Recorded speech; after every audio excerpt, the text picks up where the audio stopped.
Яго імя нельга было выкасаваць з гісторыі Беларусі, але камуністы забаранялі казаць пра яго добрае слова.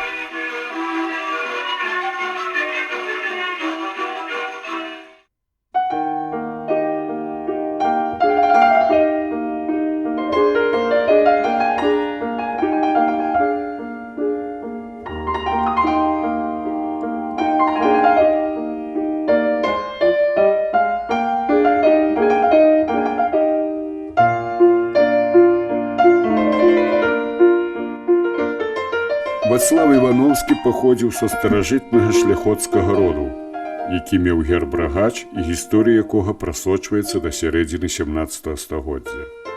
Бацькі Вацлава Івановскага мелі 500 дзесяцін зямлі з фальваркам Лябёдка і часткай фальварку Галавіч-поль у ваколіцах сучаснага Шчучына. У пана Леанарда і пані Ядвігі з баронскага дому Райхеляў было 5 дзяцей, 4 сыны, Юрый, Вацлаў, Тадэуш, Станіслаў і дачка Гелена. Юны Івановскі не раскашавалі, але жылі ў дастатку. Пан Леанард і пані Ядвіга перш за ўсё стараліся даць сваім дзецям добрую адукацыю. Інжынер-тэхнолог пан Леанард Івановскі быў адным з перадавых гаспадароў таго часу. Садавіну з Лябёдкі вывозілі на рынкі Масквы і Петербурга.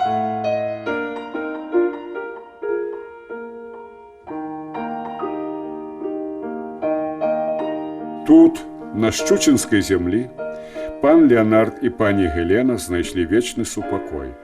Калі прыйшлі саветы, марадзёры раскапалі іх магілы. Цяпер яны дагледжаны зноў.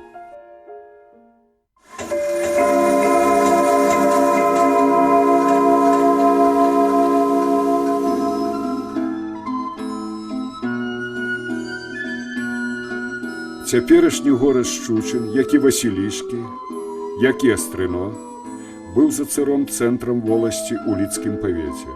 У гэтым куточку нарадзіліся 3 выдатныя дзеячы беларускага руху, таго руху, без якога не было б Рэспублікі Беларусь.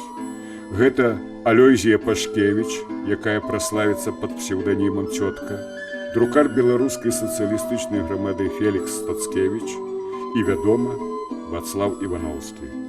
На пачатку 20-го стагоддзя гэтыя маладыя людзі, а таксама браты Іван і Антон Луцкевічы, некаторыя іншыя сустрэнуцца ў Петербургу. Яны і складуць тое першапачатковае ядро, з якога пачаўся беларускі рух. Як вядома, на пачатку было слова.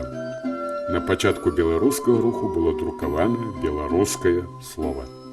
Будучы студэнтам тэхналагічнага інстытута ў Петербургу, сын цивильного генерала, действительного статского советника,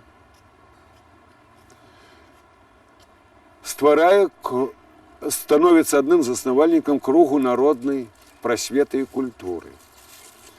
И этот круг пачынае, а менавіта дзякуючы высілкам Вацлава Івановскага, пачынае са сціплых кніжачак. У БССР роля Івановскага ў гісторыі нашай культуры замоўчвалася. Маўчанне парушыў гісторык Юрый Туронак, які жыве ў Варшаве.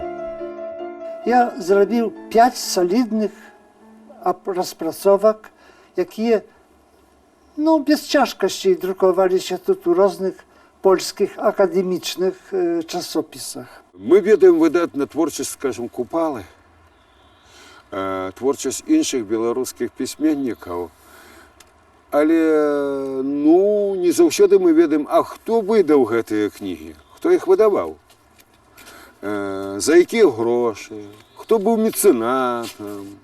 Гэта ўжо нібыта кнігі выходзяць самі па сабе. І вось Вацлав Івановскі быў пачынальнікам беларускай газетнай і кнігавыдавецкай справы 20-го стагоддзя. У маёнтку Івановскіх у 1903 годзе была зроблена спроба выпусціць першы нумар першай беларускай газеты «Свабода». Выконваў вялікую работу выдавецкую, выдаваў першыя кніжачкі, быў шэфам wydawieckiej suполки «Заглянье сонця і у наше оконце» в Петербургу. До речі, Вацлав Івановський оборонив свою докторську дисертацію у 1909 році у Мюнхені. Уявляєте собі, він написав її, мусить, по-німецьку. Потім, це не які-небудь жарточки, він оборонив у галині хімічної технології. Він був один з буйніших хіміків-технологів. У час революції Вацлав Івановський керував видавецтвом «Громада». З 1906 року легальною суполкою «Загляне сонце в наше оконце» і нарешті білоруським видавецьким товариством. Буквар, читанки для дітей, книги Вінцента Дуніна-Марченкевича, Францішка Богушевича, Янки Купали, Якуба Колоса, Максима Гарецького, Дмитрака Бядулі. Усього під його керівництвом за неповні 9 років випущено каля 60 назваў книг накладом більше як 150 тисяч особників. Ён до Першої світової війни видав амаль полову усіх книжок білоруських, виданих у той час. Це було сапраўды шмат. Ён что зрабіў для Беларусі? Так это были только книжки. Ён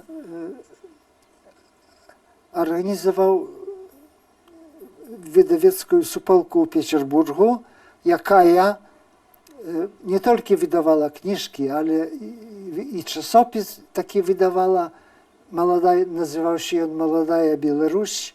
Ну, альманах выходил 2 раза в год. А ў перыяд Беларускай Народнай Рэспублікі это мало хто ведае.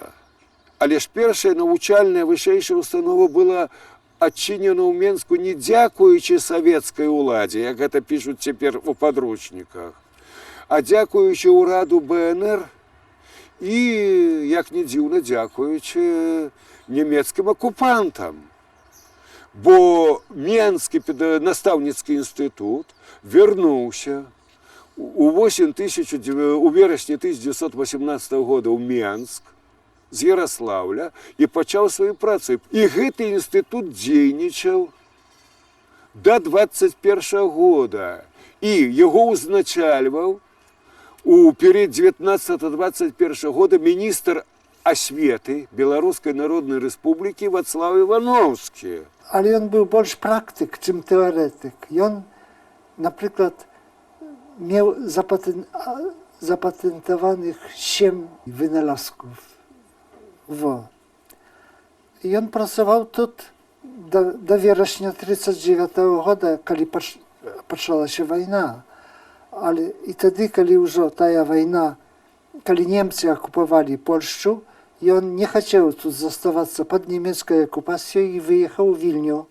І ён працаваў далей у Віленскім універсітэце і выкладаў хімію, хімічную тэхналогію, прычым вельмі хутка навучыўся па-літоўску і выкладаў гэтую хімічную тэхналогію на літоўскай мове. Там ён працаваў аж да паловы лістапада 1941 года. І толькі тады, калі аказалася, што гэты праслаўлены бліцкрыг праваліўся, што немцы под Москвой пацярпелі паражэнне вялікае, і што фронт адсунуўся назад, толькі в тым моменце ён выехаў у Мінск, дзе яму прапанавалі прыняць пасаду бургамістра горада.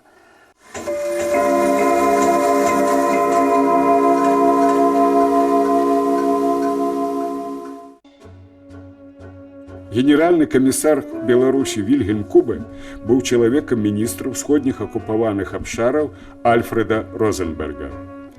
А профессор Вацлав Ивановский был поставлен на посаду менского бургомистра Вильгельмом Кубе.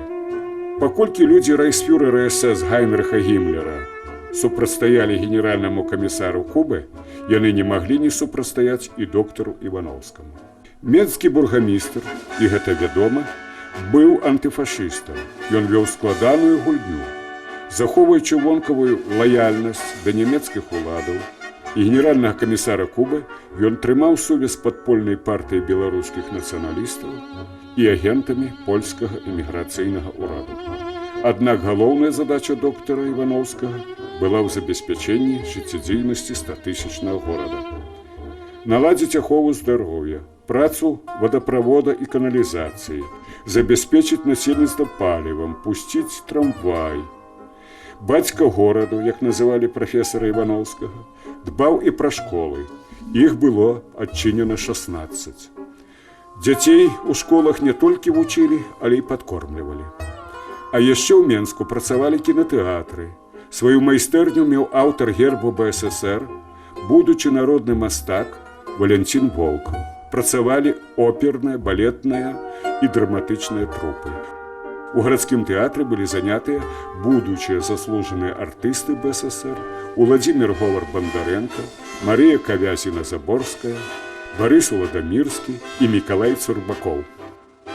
У верасні 1943 года быў забіты Вільгельм Кубы. Смерць Кубы могла привести або до отставки, або до смерти Вацлава Ивановского. Во время оккупации города Минска каждый из нас старался выжить, не умереть от голода, холода. Часто на улицах Минска можно увидеть было облавы, которые устраивали немцы и их полицаи. И вот однажды моя мама, которая ходила на Сурожский рынок, чтобы обменять что-то там съестное, и таким образом она как ушла, и она однажды не вернулась. И вот тогда я вспомнил, что она ходила вместе с тетей Люсей, которая жила на улице Немиге. И вот когда я появился на улице Немиге, я вам сейчас и расскажу, что же тогда я увидел и что в это время произошло.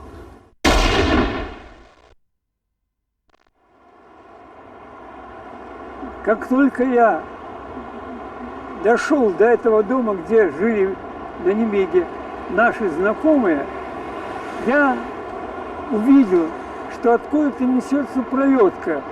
Как только эта пролетка завернула на Раковскую улицу, откуда ни возьмись, вдруг на него скочили двое мужчин и в упор расстреляли сидящего там человека.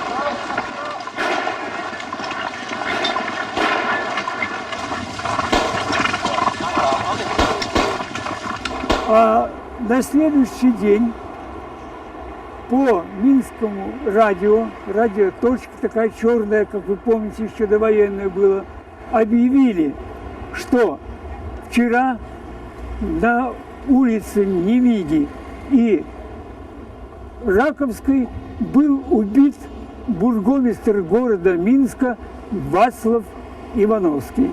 Вот чему я был свидетель.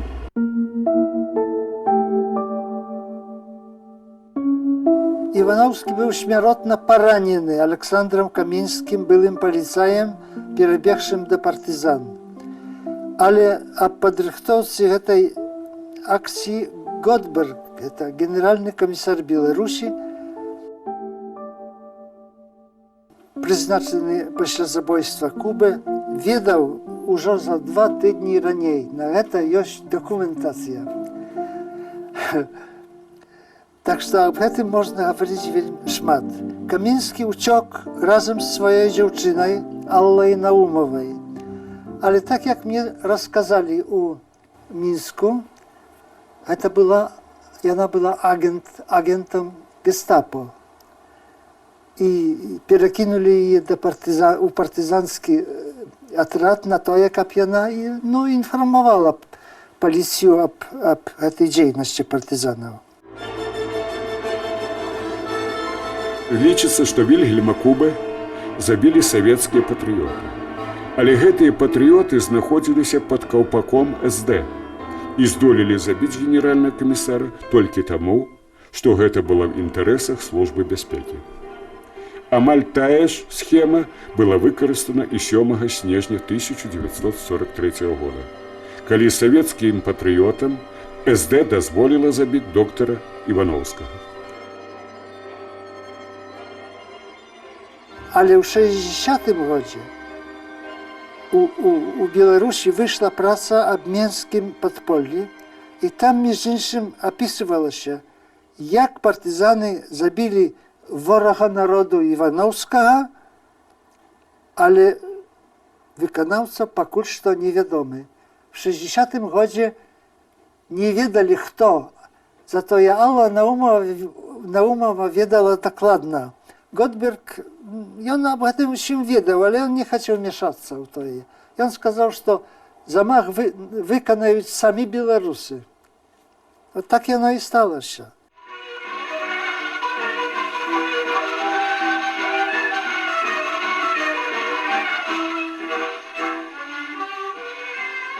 Сёмага снежня 1943 года гэты свет пакінуў адзін з тых, хто стаяў ля вытокаў беларускага руху, хто ствараў наш друк, выдавецкую справу, тэатр, беларускую школу, беларускую нацыю, беларускую дзяржаўнасць. Менчукі страцілі, апроч таго, бацьку гораду. Доктар Івановскі быў рыма-каталіком, але так склалася, што адпявалі яго ў праваслаўным абрадзе, бо ён сапраўды спрыяў адраджэнню цэркву ў Менску. Тысячи менчукоў прыйшлі развітацца з прафесарам Івановскім. У пахавальнай працэсе мы практычна не бачым немцаў і дапаможнай паліцыі. Гэта было ці не першае такое пахаванне ў Менску.